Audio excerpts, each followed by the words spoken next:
Hello నమస్తే. భారత ప్రధాని నరేంద్ర మోదీ ఒక అరుదైన ఘనతని సొంతం చేసుకున్నారు. స్వతంత్ర భారతదేశ చరిత్రలో ఇప్పటివరకు ఎవరికీ రాని అదృష్టం, ఎవరు సాధించని ఘనతని నరేంద్ర మోదీ సాధించారు. ఒక అధిపతిగా, ఒక ప్రభుత్వానికి సంబంధించిన అధిపతిగా అత్యధిక కాలం చైర్‌లో కంటిన్యూయస్‌గా కూర్చున్న ముఖ్యమంత్రిగా ఆయన రికార్డు నెలకొల్పారు. ఇప్పటివరకు సిక్కిం ముఖ్యమంత్రిగా పనిచేసిన పవన్ కుమార్ చామ్లింగ్ పేరు పైన ఉన్న రికార్డ్‌ని ఆయన క్రాస్ చేశారు. 8,930 రోజుల పాటు పవన్ కుమార్ చామ్లింగ్ అధికారంలో ముఖ్యమంత్రిగా బాధ్యతలు చేపడుతూ కంటిన్యూగా ఉంటే, నరేంద్ర మోదీ 8,931వ రోజులోకి అడుగుపెట్టారు. కంటిన్యూస్‌గా ఆయన పదవుల్లో ఉంటూ వస్తూ వచ్చారు. కంటిన్యూస్‌గా ఎన్నికల్లో గెలుస్తూ వచ్చారు. 6 ఎన్నికల్లో గెలిచారు. 2001లో గుజరాత్ ముఖ్యమంత్రిగా వెళ్ళిన నరేంద్ర మోదీ ఆ తర్వాత 2002 అసెంబ్లీ ఎన్నికల్లో గుజరాత్ ముఖ్యమంత్రిగా ఎన్నికయ్యారు. తర్వాత 2007 అసెంబ్లీ ఎన్నికల్లో మరోసారి గెలిచి అక్కడ గుజరాత్ ముఖ్యమంత్రిగా ఎన్నికయ్యారు. ఆ తర్వాత 2012 ఎన్నికల్లో కూడా గుజరాత్‌లో భారతీయ జనతా పార్టీని గెలిపించి మూడోసారి అక్కడ నాలుగోసారి ముఖ్యమంత్రిగా బాధ్యతలు స్వీకరించారు. ఆ తర్వాత 2014లో భారతీయ జనతా పార్టీ ప్రధానమంత్రి అభ్యర్థిగా రంగంలోకి దిగి కంటిన్యూస్‌గా 2014, 2019, 2024 3 సార్లు వరుసగా తన నాయకత్వంలో పార్టీని అధికారంలోకి తీసుకొచ్చి ప్రధానమంత్రిగా ప్రస్తుతం బాధ్యతలు బాధ్యతలు కంటిన్యూ చేస్తున్నారు. స్వతంత్ర భారతదేశ చరిత్రలో ఇటువంటి అరుదైన ఘనత సాధించిన మొదటి వ్యక్తి నరేంద్ర మోదీ. గతేడాది జూలైలోనే ఆయన అత్యధిక కాలం కంటిన్యూస్‌గా ప్రధానమంత్రిగా ఉన్న రికార్డ్‌ని, ఇందిరాగాంధీ పేరు మీద ఉన్న రికార్డ్‌ని బ్రేక్ చేశారు. తాజాగా కంటిన్యూస్‌గా చైర్‌లో ఉన్న, అధికారంలో ఉన్న నాయకుడిగా భారతదేశ చరిత్రలో మొదటి వ్యక్తిగా ఆయన చరిత్ర సృష్టించారు. అయితే నరేంద్ర మోదీ సాధించిన ఈ ఘనత భవిష్యత్తులో మరికెవరికైనా దక్కుతుందా అంటే ఖచ్చితంగా అవును అని చెప్పలేం.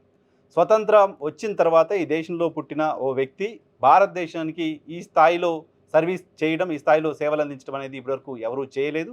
పైగా స్వాతంత్రం వచ్చిన తర్వాత కాంగ్రెసేతర ముఖ్యమంత్రి, కాంగ్రెసేతర ప్రధాని వరుసగా 3 సార్లు కేంద్రంలో అధికారంలోకి రావడం కూడా నరేంద్ర మోదీకే సాధ్యమైంది. నరేంద్ర మోదీ భారతదేశానికి సంబంధించిన ఇప్పుడు కంటిన్యూస్‌గా మూడోసారి భారతీయ జనతా పార్టీకి సంబంధించిన అభ్యర్థిగా మూడోసారి వరుసగా ప్రధానమంత్రిగా ఉన్నారు. 13 ఏళ్ళు పూర్తి చేసుకున్నారు. ఆయన 14, 15 ఏళ్ళు కూడా పూర్తి చేసుకునే అవకాశం ఉంటుంది. కంటిన్యూస్‌గా 3 టర్మ్స్ ఉంటారు కాబట్టి. సో, వచ్చే ఎన్నికలకు కూడా ఆయన నేతృత్వంలోనే ఎన్నికలకు వెళ్తామంటూ ఇప్పటికే కొంతమంది భారతీయ జనతా పార్టీకి సంబంధించిన నాయకులు ప్రకటనలు చేస్తూ ఉన్నారు. సో, చాలా చిన్నగా కనిపించొచ్చు. 20 ఏళ్ళు, 25 ఏళ్ళు కంటిన్యూస్‌గా 3 సార్లు గెలిచారని నంబర్ చిన్నగా కనిపించొచ్చు కానీ, కంటిన్యూస్‌గా ఎన్నికల్లో ప్రజల్ని ఒప్పించి అధికారంలోకి రావడం అనేది ఖచ్చితంగా అంత సాధారణ విషయమేం కాదు. ఎన్నికల్లో గెలవడానికి సంబంధించి ఈ దేశంలో అత్యధిక పాపులారిటీ ఉన్న నాయకురాలుగా పేరున్న ఇందిరాగాంధీ ప్రజల చేతిలో ఓడిపోవడం చూసాం. ప్రజలు ఆమెను ఓడించడం చూసాం. నెహ్రూకు కూడా దక్కని ఒక ఘనత నరేంద్ర మోదీకి ప్రస్తుతం దక్కుతోంది. ప్రస్తుతం ఉన్న పరిస్థితుల్లో భారతదేశంలో రకరకాల సమీకరణలు, కులాలు, మతాలు, ప్రాంతీయ పార్టీలు వీటన్నిటి మధ్య ఒక జాతీయ పార్టీని వరుసగా 3 సార్లు ప్రస్తుతం ఉన్న పరిస్థితుల్లో అధికారంలోకి తీసుకురావడం అనేది కూడా చిన్న విషయం కాదు. 1990ల తర్వాతనే ఈ దేశంలో ఇక ఏకపార్టీ పాలనకు కాలం చెల్లింది. కూటములు, సంకీర్ణ ప్రభుత్వాలే ఉంటాయి. ఇలాంటి విశ్లేషణలు చాలామంది రాజకీయంగా చేస్తూ వచ్చారు. వాటన్నిటిని పటాపంచలు చేస్తూ 2014లో భారతీయ జనతా పార్టీని సొంతంగా అధికారంలోకి తీసుకురాగలిగారు ఆయన. ఈవెన్ 2019లో భారతీయ జనతా పార్టీ సొంతంగానే 300కు పైగా సీట్లు గెలుచుకుంది. ఆ తర్వాత 2024లో సంకీర్ణ ప్రభుత్వాన్ని ఏర్పాటు చేసినప్పటికీ 240కి పైగా స్థానాలను భారతీయ జనతా పార్టీ సొంతంగా గెలుచుకుంది. వీటన్నిటి వెనుక కూడా కేవలం మోదీ మాత్రమే యూఎస్పీగా పనిచేశారు. మిగతా అన్ని ఫ్యాక్టర్స్ కంటే కూడా ప్రభుత్వం, పాలన మిగతా వాటన్నిటికంటే కూడా మోదీ వర్సెస్ రెస్ట్ ఆఫ్ మిగతా అందరూ ఫైట్‌గా గడిచిన 3 ఎన్నికల్లో చూసాం. మోదీ ఈ స్థాయిలో ప్రజల్ని ఆకర్షించటానికి రీజన్ ఏంటి అనే దానిపైన రకరకాల విశ్లేషణలు ఉన్నాయి. భారతదేశంలో ఎన్నికల ఫలితాలపైన చాలా పెద్ద అధ్యయనం జరగాల్సిన అవసరం ఉంది. భారతదేశంలో ప్రజలు ఈ రకమైన ఫలితాలను ఇవ్వడం పైన ప్రపంచవ్యాప్తంగా అధ్యయనం చేయాల్సిన అవసరం ఉంది అంటూ గతంలో ప్రధాని నరేంద్ర మోదీ మాట్లాడడం కూడా చూసాం. అయితే కంటిన్యూస్‌గా భారత్ లాంటి ఒక విలక్షణమైన దేశంలో ప్రజల మద్దతుని కంటిన్యూస్‌గా పొందుతూ రావడం అనేది నరేంద్ర మోదీకి మాత్రమే సాధ్యమైంది. ఆయన గుజరాత్ ముఖ్యమంత్రిగా పనిచేసిన 3 సార్లు, ఒకసారి ఆయన 2001లో ముఖ్యమంత్రిగా అక్కడికి వెళ్ళినప్పటికీ అక్కడ స్థానిక రాజకీయ పరిణామాల నేపథ్యంలో అక్కడున్న ముఖ్యమంత్రిని తొలగించి నరేంద్ర మోదీకి అక్కడ అవకాశం ఇచ్చారు. ఆ తర్వాత ఆయన నేతృత్వంలో వరుసగా 3 సార్లు గుజరాత్‌లో పార్టీ గెలిచింది. సో, ఆయన గుజరాత్‌ను వదిలి కేంద్ర రాజకీయాల్లోకి వచ్చి ప్రధానమంత్రి పదవిని చేపట్టిన తర్వాత కూడా ఇప్పటివరకు కంటిన్యూస్‌గా మళ్ళీ గుజరాత్‌లో భారతీయ జనతా పార్టీ గెలుస్తూనే వస్తోంది. సో, ఆ స్థాయిలో గుజరాత్‌లో భారతీయ జనతా పార్టీని ఒక శత్రు దుర్భేద్యమైన పార్టీగా మార్చిన ఘనత కూడా నరేంద్ర మోదీకి దక్కుతుంది.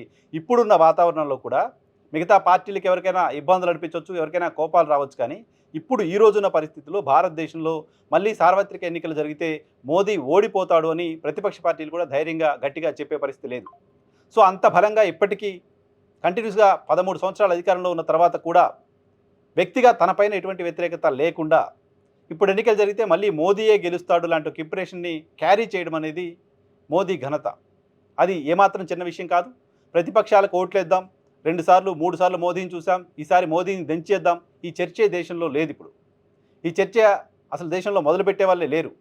మోదీని వ్యతిరేకిస్తున్న వాళ్ళు కంటిన్యూస్గా 13 ఏళ్ళుగా వ్యతిరేకిస్తున్న వాళ్ళు, అంతకుముందు ఆయన గుజరాత్ ముఖ్యమంత్రి అయినప్పటి నుంచి వ్యతిరేకిస్తున్న వాళ్ళు వ్యతిరేకిస్తున్నట్లుగా వ్యతిరేక శిబిరంలోనే ఉన్నారు. కానీ దేశ ప్రజలు మాత్రం మోదీ వైపు చూస్తున్నారు, మోదీకే పట్టం కడుతూ వస్తున్నారు.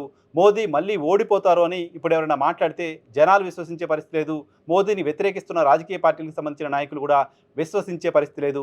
ఆ స్థాయిలో మోదీ సమ్మోహన శక్తి భారతదేశాన్ని కమ్ముకుని ఉంది అని చెప్పొచ్చు. ఇప్పుడున్న కొన్ని ఫలితాలపైన 2024 ప్రధానంగా ఫలితాలపైన రకరకాల అనుమానాలను చాలామంది వ్యక్తం చేస్తూ వస్తున్నారు.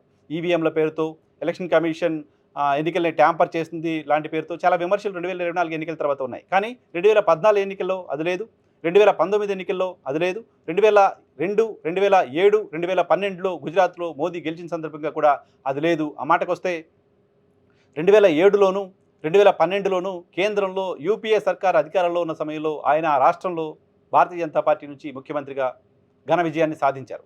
కాబట్టి మోదీ ఎన్నికని, మోదీ చరిష్మాని, మోదీ కంటిన్యూస్గా ఎన్నికల్లో గెలవడాన్ని కేవలం ఈవీఎంలపైనో ఇంకో దానిపైనో వేసే పరిస్థితి అంటే ప్రతిపక్ష పార్టీలు కూడా తమని తాము ఆత్మవంచన చేసుకోవడమే అవుతుంది. 2024 ఎన్నికల్లో ఇటువంటి అనుమానాలు వ్యక్తం చేస్తున్నప్పుడు 2024 ఎన్నికల్లోనే భారతీయ జనతా పార్టీకి తక్కువ సీట్లు వచ్చాయి 14, 19తో పోలిస్తే. కాబట్టి మిగతా ఎన్నికల్లో మోదీని ప్రజలు ఆశీర్వదించారు అని ఒప్పుకోవాల్సి వస్తుంది. దానిపైన విమర్శలు చేస్తే ప్రజలు పట్టించుకునే పరిస్థితి ఉండదు.